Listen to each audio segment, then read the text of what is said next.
तो आप उसकी टेंशन कुकर मिटा दोगे। तो पहली बात तो यह है इसमें जेपी भाई और बाकी साथी जितने भी हैं वो समझो कि हम किसी का भी कर्जा माफ नहीं करवाने वाले हैं, ना माफ करांदे, हम कर्जा अदायगी करवाएंगे, कर्जा अदा होएगा।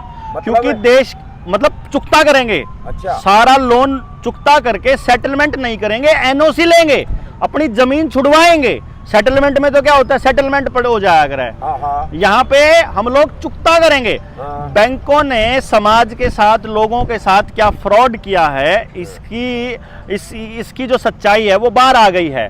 हमने आरबीआई के अंदर कुछ पूछा था, जब आरबीआई ने बताया तो हमारे तो पैरों के नीचे की जमीन खिसक गई। हमने आरबीआई से पूछा, अब इसको ये जो है ना दुनिया में और किसी को पूछोगे ना आप तो उन्हें पूछांगे यो क्या है, वो उनको होगा ये 100 रुपये हैं। कुछ लोग ने कहा 100 रुपये हैं, ये 100 रुपये नहीं है भाई, ये 100 रुपये का नोट है, मतलब 100 रुपये की पर्ची। और इसमें गवर्नर ने लिख के दे रखा कि भाई मैं धारक को, यानी जिस पे भी यह पर्ची है उसको 100 रुपये अदा करने का वचन देता हूँ। तो हमने गवर्नर तय, आरबीआई के गवर्नर तय ये पूछा, गवर्नर ने मैं जितने का भी नोट हुआ है, जितने का भी नोट हुआ है, देखो मैं धारक को अपने नोट पे ठा के देख लो सारे के सारे, मैं धारक को 100 रुपये अदा करने का वचन देता हूँ। हाँ ठीक है। अब ये 100 रुपये तो हमने सरकार से पूछा भाई तुम 100 रुपये जय 100 रुपये होंगे तो ये 100 रुपये होंगे, पर जय धारक को 100 रुपये देने का इसका मतलब है ये 100 रुपया का पर्ची है। जो अगर आप आड़ती पता नहीं लिया, अगर 100 लीटर डीजल की पर्ची लिया है तो जिस पे भी आप पर्ची होगी अपना डीजल लीटर ले लो, है ना। तो इस तरीके से उन्होंने क्या किया, हमने आरबीआई से पूछा भाई ये 100 रुपये के हैं, जिसने तुम 100 रुपये देने का 100 रुपये देने का वचन दे हो। तो तब आरबीआई ने अपने को जवाब दिया कि 1 रुपया मतलब 777 मिलीग्राम सोना, 1 रुपया मतलब 777 मिलीग्राम सोना। और इसके बारे में हमारे जो साथी हैं अभी कुछ दिनों के बाद वो इसकी पूरी पोल पट्टी खोलेंगे देश के अंदर। जिस दिन 1 लाख लोग समझे हुए हमारे पास हो गए पूरे देश में, उस दिन हम ये पूरी सच्चाई दुनिया के सामने बड़े प्लेटफॉर्म से लेकर के आएंगे। फिलहाल के लिए हम क्या कर रहे हैं, लोगों को सिर्फ बता रहे हैं कि आप लोगों के साथ हो रहा है फ्रॉड। फ्रॉड कैसे हो रहा है ये समझो। यो 1 रुपया है जो 2008 में बना था, ये 1 रुपया है जो 1942 का है, यो 1 रुपया है जो 1891 का है। अब ये 3 रुपये हैं। अगर इन 3 रुपया ने, यो कागज का रुपया, अगर मैं इन 3 रुपयों को लेके जाता हूं बैंक में, मतलब क्योंकि चक्कर क्या हुआ, जस्टिस ए.के. पंथा और योगेश्वर सिंह की एक खंडपीठ थी, जो खंडपीठ पे एक बेंच के पास हमारे साथी ने ले जा करके वहाँ उनकी टेबल पे रख दिया, उनके वहाँ डेस्क के ऊपर, कि जी साहब न्यू बता दो इनमें असली रुपया कौन सा है।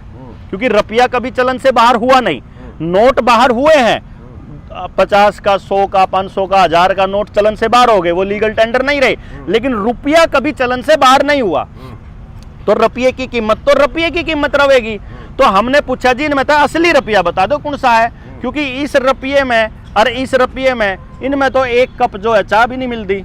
और यो जो रुपया है, ये जो 1891 वाला, इसमें मिल जा हमने 1 क्विंटल तूड़ी है, इसमें मिल जा हमने मतलब दूसरे माह 10 क्विंटल तूड़ी।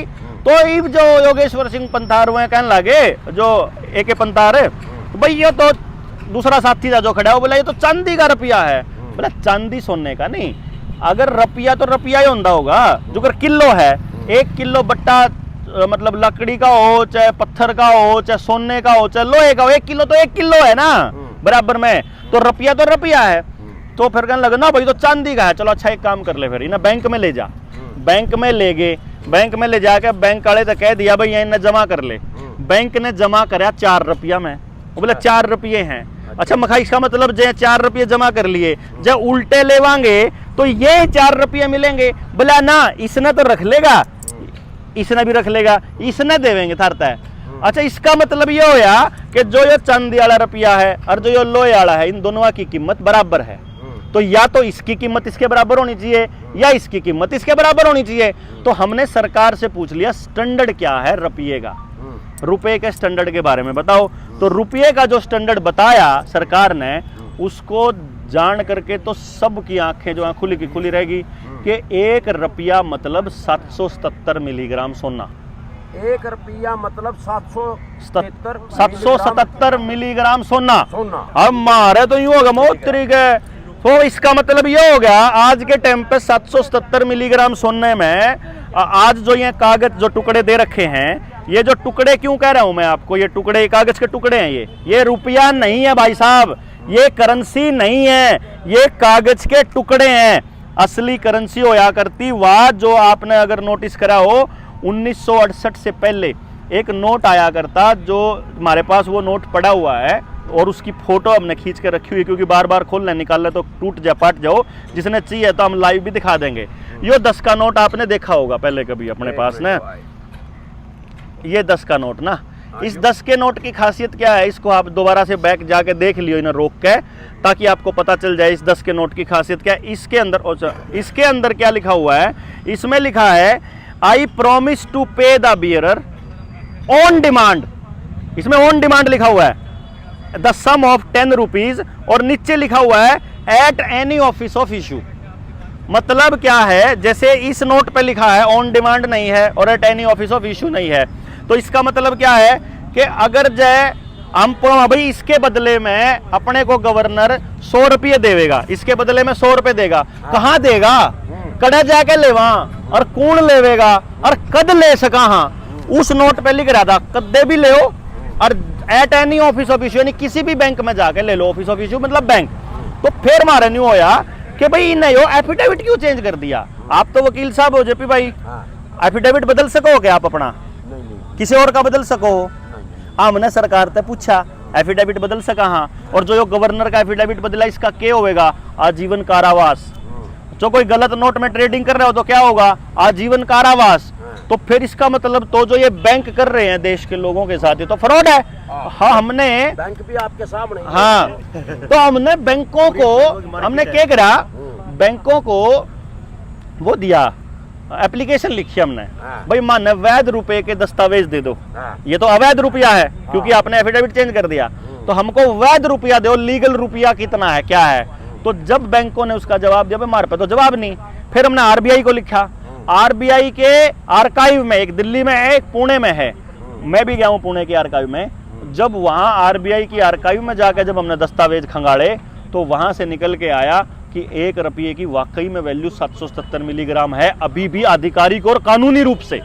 फिर हमने बैंकों से हिसाब लेना शुरू करा, जय किसी का 5 रुपये का लोन है तो वो 1 वैध रुपये में उतारा जा सकता है, समझ लेना इसको, वैध रुपये में, क्योंकि ये तो अवैध है रुपया। तो हमने जब बैंकों के खिलाफ एफआईआर करानी शुरू करी तो बैंकों में भगदड़ मच गई कि ये तो 5,000 रुपये का लोन 1 रुपये में उतरा है, 50,000 का लोन 10 रुपया में उतरा है, और 5 लाख का लोन 100 रुपया में उतरा है आज के टाइम पे, आज के सोने की वैल्यू के हिसाब से।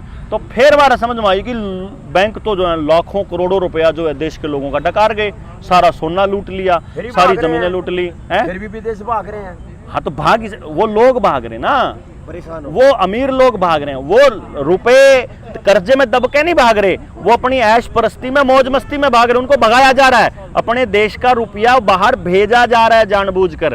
क्योंकि अभी भी आपको शायद पता नहीं है, आरबीआई प्राइवेट कंपनी है और आरबीआई इस टाइम भी जो बैंक ऑफ इंग्लैंड है उसके अंतर्गत काम करने वाली प्राइवेट संस्था है, और वो इजराइलियों की है, उन इजराइलियों की जिन्होंने गांव के अंदर निर्मल सरोवर के नाम के बोर्ड लगाए हैं, उन इजराइलियों के जो इंडो इजराइल प्रोजेक्ट के तहत गांव में घुस करके सारी जमीनों को कब्जा करने वाले हैं। यानी अब उन इजराइलियों को अब ईस्ट इंडिया कंपनी नहीं भेजनी है इंडिया में, यहाँ अपने देश में ही गद्दार हैं जो नेता बने बैठे हैं, उनकी मदद से अब देश के लोगों की जमीनें हथियाने का खेल चल पड़ा है। कानून बदल के नए नए कानून ला के ये खेल चालू हो रहा है। तो अभी हमने एक मुहिम शुरू करी है कि जिस भी भाई का इतना लोन हो गया और उस पर चुकता ना हो रहा और सारे रास्ते बंद हो लिए, ना कोर्ट सुनता, ना बीआरटी सुनता, ना कोई बैंक सुनता, ना मैनेजर सुनता, और कोई नहीं सुनता, और वही बैंक का नोटिस आ लिया हो, भाई तेरी जमीन महीने भीतर कुड़की होने वाली है, तेरा मकान कुड़की होने वाला है। अपने जिले के जो हमारे जनता सरकार मोर्चा के साथी है उससे मिल लो, वो आपको कागज के दस्तावेज दे देगा, उस पर फोन कर लो। या तो करनाल जिले का फोन नंबर बताइए। करनाल जिले का भाई वीर सिंह का 98 96 98 24 28 98 96 98 24 28 नाम वीर सिंह नाम है भाई। ये नंबर जारी कर दिया है, फोन के बजाय व्हाट्सएप करियो, ज्यादा बढ़िया रहेगा। और व्हाट्सएप भी कुछ नहीं करना, ना अपनी मजबूरी बताने की जरूरत, ना अपना कोई एक्सप्लेन करने की जरूरत, हाँ। सिर्फ दो चीज भेजनी है आपने। क्या चीज जो भेजनी? लोन लिया था उस लोन अकाउंट की statement PDF loan PDF account बना के भेजियो भाई। आगे टेंडे फोटो खींच के भेजोगे तो कोई जवाब नहीं आवेगा आपके पास। पीडीएफ बना के भेजो साहब सी लोन अकाउंट की स्टेटमेंट हाँ। और बैंक का नोटिस, बस ये दो चीज व्हाट्सएप कर दो, आपके कागज तैयार करके हम दे देंगे। जमीन नीलाम होने देंगे 1 इंच भी, किसी के भी घर ने बेघर, किसी ने भी बेघर नहीं होने देंगे, और सारा लोन चुकता करेंगे आप। चलो ये है, भैया दिखा रहा हूँ मैं, देवेंद्र बलारा चैनल के साथ कह रहा है कि ये देखो एक और चीज दिखाऊं आप। तो यू नंबर जारी कर दिया है, पीडीएफ बनाकर ना वो भेज दें और उसके बाद डॉक्यूमेंट भेज दें, उसकी टेंशन मुक्त कर देंगे।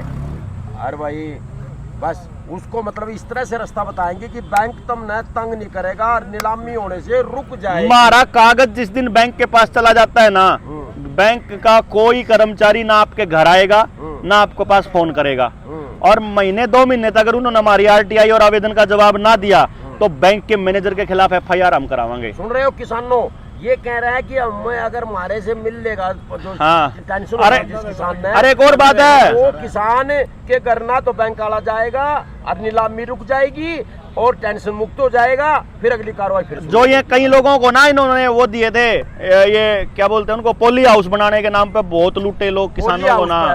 लोन जो करो ना, मतलब उनकी पूरी सारी जमीन काबू करने का खेल चल रहा है। यो जितने पोली हाउस वाले हैं, चाहे 5 करोड़ का हो चाहे 50 करोड़ का लोन हो, किसी भी सेलर वाले का हो, किसी फैक्ट्री वाले का कुछ हो, आ जाओ मार दो, आराम कराएंगे चुकता भाई, जनता सरकार मोर्चा वाले चुकता करेंगे सारा। और किसान का अगला समाधान भी भाई, हम केवल लोन पे नहीं बैठे कि लोन चुकता हो जाएगा। हमारा टारगेट है खेती में तो जहर खत्म करना, पहला लोन खत्म और फिर जहर खत्म। पहला लोन खत्म फिर जहर खत्म। हाँ, और ये मैं बता असली रहा हूँ टारगेट ये है। किसानों के तहत ये टेंशन मुक्त करने वाली लाइव चला करके आकर्षण उपल के उसमें रिहा करो के तहत यहाँ पर बैठी क्रांतिकारी टीम से बातचीत की है। और भाई याद देख लेना, सुन लेना, कर लेना, टेंशन मुक्त हो जाना। और जी जी बहुत बहुत धन्यवाद। धन्यवाद। हमारा